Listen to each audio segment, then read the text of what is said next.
Buying a home just got a lot harder, and the new Trump administration is a major reason why.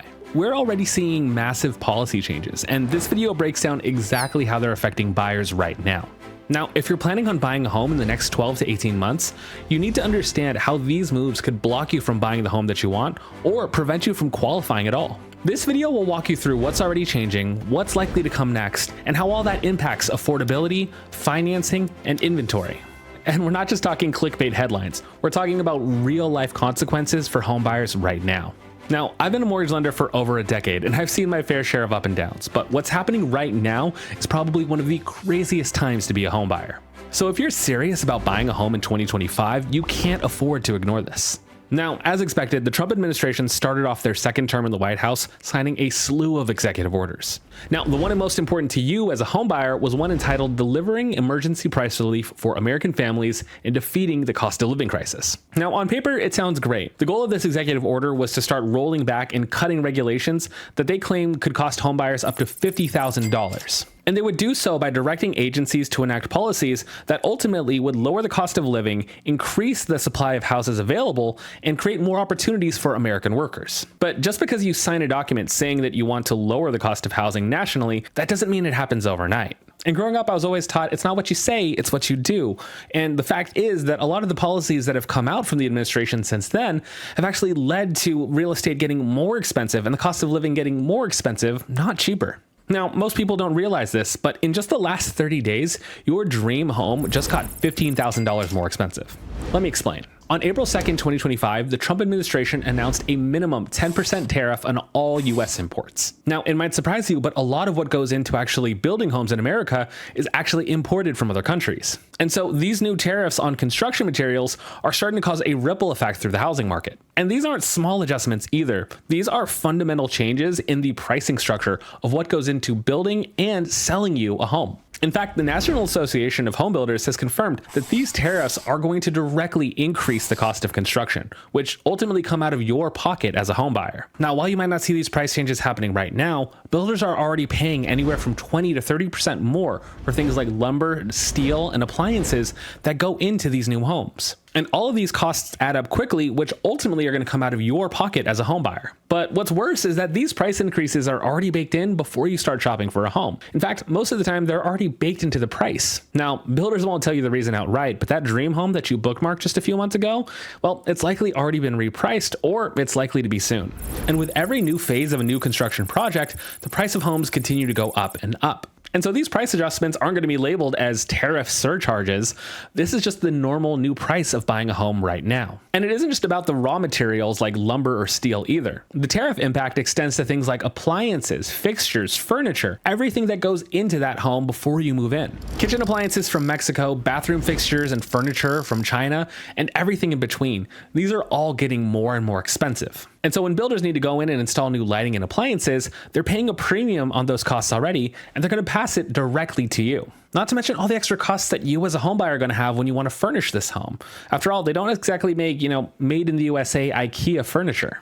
And so as a result of all of these things combined, the average home buyer is going to pay anywhere from $12,000 to $18,000 more on average just from these tariff price related increases alone. Now, while that amount might not seem all that much compared to prices of homes right now, those changes are going to be pricing out home buyers who are already struggling enough with affordability. You see, a price jump of just $18,000 is a payment increase of about $150 a month. And that increase could potentially price out thousands, if not millions of first-time homebuyers who are already struggling enough to make mortgage payments. And beyond just the material costs of these tariffs, this trade war that's been going on has started to increase interest rates as well, because there's a big fear that it'll ultimately spike inflation. You see, tariffs ultimately lead to higher prices, and higher prices lead to inflation. You see, when tariffs lead to higher prices and inflation, that puts a lot of pressure on the markets that control short-term and long-term interest rates, which ultimately have a direct impact on the kinds of mortgage rates that you're going to be paying. So you're potentially facing not just a more expensive home, but a more expensive mortgage when you go to buy it as well. Well, one of the best ways that you can make sure that you're saving money is making sure that you're actually shopping around for a mortgage. You see, not all mortgage lenders are created equal, and if you go with the very first option that you get, especially if you're going with the builder's lender, you could potentially be leaving thousands of dollars on the table just because you didn't take the extra time to find out if there was a better option. But what if if I told you that the rules that are meant to keep mortgage lending more affordable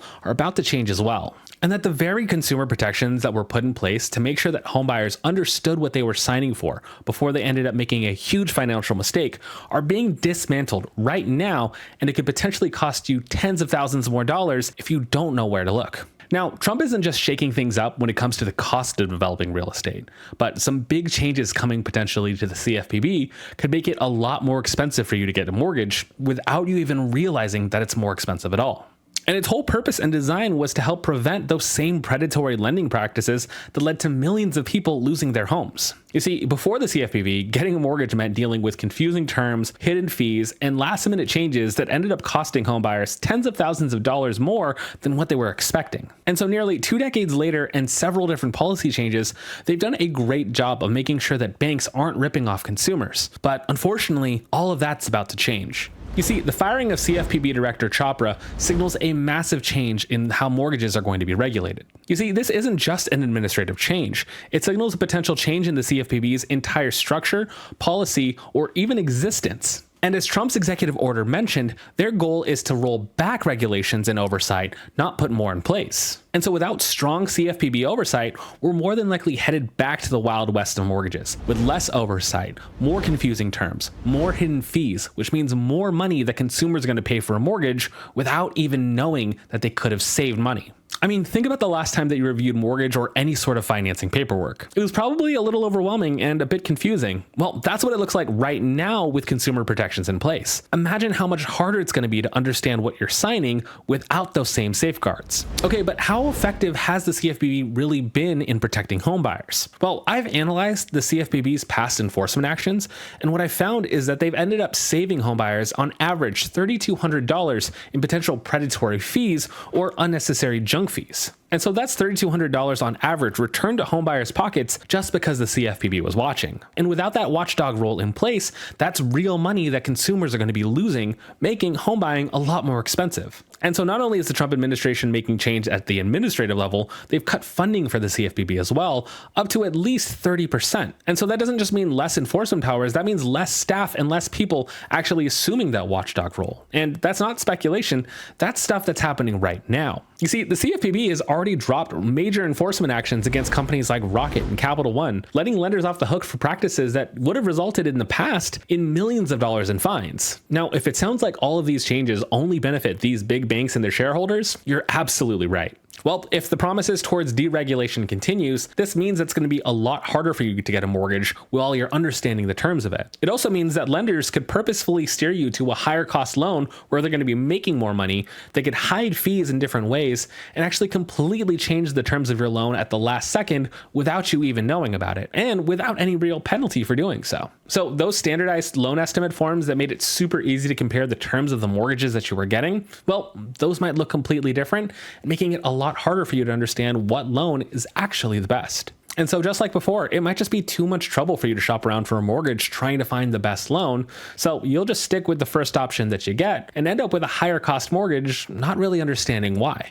It's predicted that the weakening of the CFPB's role in mortgages could cost the average homebuyer anywhere from $2,500 to $5,000 extra in additional closing costs or higher interest rates. On a 30-year mortgage, that's potentially tens of thousands of dollars more over the life of the loan. And what's especially troubling is that first-time homebuyers are being hit the hardest. Some of the new policies coming from the CFPB have outlawed some of the most important down payment assistance programs that are being offered by banks at the local level. Things like special purpose credits that are offered by banks at the local level to help homebuyers buy their homes with little to nothing out of pocket are now going away. And at a time where prices of homes are going up and interest rates are high, any bit of affordability leaving the market makes things more and more expensive. And as a first-time homebuyer, if you're new to the process, you rely on these consumer protections to make sure that you're getting a fair deal. And so without these safeguards, many buyers might not realize that they're overpaying before it's too late. Most people sign mortgage documents a handful of times in their lifetime, while we in the industry do it hundreds of times a day. And so this knowledge gap is exactly why consumer protections exist, to level the playing field and to make sure that we're ensuring transparency throughout the process. And this is exactly why that it's so important to work with the right professional team to help get you through it.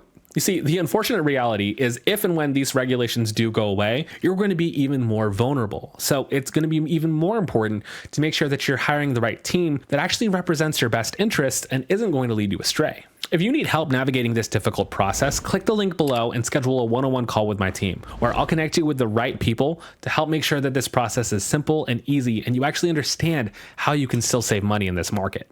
Now, worrying about overpaying for a home or a mortgage is one thing, but maybe you might get lucky and it might not be a problem at all because it's going to be so hard for you to find a home in the first place. And that's because there's one major policy change that most people don't realize could kill the housing supply and make competing for a home a lot more intense than it already is. Now, remember how Trump's executive order was meant to increase the supply of homes on the market? Well, despite campaign promises to build more homes, the policies that are happening right now are causing builders to cancel projects completely. You see, while builders can absolutely foot the bill for the extra cost of things like lumber, appliances, things like that, there's one major issue that builders just can't seem to solve right now, and that's a big reason why they're putting these projects on hold, why they're taking forever, or they're being canceled altogether. And it's the fact that they can't find enough workers to build the homes that America desperately needs. You see, while the administration's housing plan promised to cut regulation that would lead to increased supply, the exact opposite is happening because of their immigration policies. Anthony Luna, CEO of a California-based commercial real estate firm, confirms that job sites across the country are being slowed or stopped because of a lack of workforce or a workforce that's fearful to come into the job again. Look, this isn't a video about the right or wrong of immigration workers in America right now, but the reality is these immigration policies are having a direct impact on the ability for builders to quickly build the homes that we need to solve our supply crisis. You see, for almost the last decade, we've had a major issue when it comes to the housing market, and it's the fact that we're not building enough homes to keep up with demand. The National Association of Home Builders is pretty clear on this. We need to be building on average around 1.5 million homes annually to keep up with demand. And right now, we're closer to just a little over 1 million homes built. And if the problem that's happening on job sites right now continues with the lack of workers, that gap is going to get even wider. You see, this isn't just about slowing things down a little bit. Build times on average are getting increased about 30 to 40%. And you see, every day that a project takes longer, it costs more and more money. And you guessed it, the more money it costs for them to build the home, the more that you're going to end up paying for it. And the impact of this is already visible in high demand areas, places like Phoenix, Austin, and right here in California. Studies show that new home starts have decreased anywhere from 15 to 22% in just the last quarter alone. And as time goes on and immigration policies don't change, this number could get even bigger. And these are exactly the markets where we need more housing, not less. And so as a result, housing inventory might be shrinking anywhere from 10 to 15% year over year, meaning that the administration's promises for more housing supply are going to fall more than short. And for you as a home buyer, that means there's going to be less homes available for you to buy, meaning more competition means higher prices once again. You see, when fewer homes are built, the basic laws of supply and demand kick in. Fewer homes means higher prices for the ones that do exist. So I wasn't kidding when I said this is probably one of the craziest times to be a home buyer. You're caught between increasing prices because of tariffs, increasing interest rates because of inflation, and less homes for you to pick from. So despite all of that, what can you actually do right now to make sure that you can protect your dreams of buying a home while navigating this difficult housing market? I won't lie, the housing market that you're facing right now is tough, but it's definitely not impossible. Even with all of the additional costs of being a home buyer right now, smart home buyers can still find opportunities and even deals. So where should you start? Well, working with an experienced team of a great real estate agent and a loan officer to help navigate you through the process and make sure that you're saving money at every turn is probably the first place that I would say that you need to begin. They'll help you create a roadmap, navigate the market, and make sure that there's no surprises along the way. Expanding your home search to neighborhoods just outside of your desired zip code is a great way to save money as well. You'll be able to find more affordable properties by not looking at the same homes that everyone's looking at. As long as you're okay with sacrificing a little bit longer of a commute, you'll be able to save tens of thousands of dollars. Consider less turnkey or perfect homes as well. Ones that you could put a little bit of sweat equity to in the next few years. That'll help you gain even more equity and more profits later on when you decide to sell. The 2025 housing market is going to be one filled with a ton of twists and turns, but if you've got a great team in the driver's seat, they're going to help you navigate every single step of the way and make sure that you pivot to avoid any costly mistakes. But in order to be a successful home buyer in any market, you need to know exactly what to expect, what questions to ask so you don't get screwed later on. Want the full home buying playbook? Watch this video next for a full breakdown of the entire home buying process from start to finish so you know exactly what to expect every step of the way for your home buying process this year.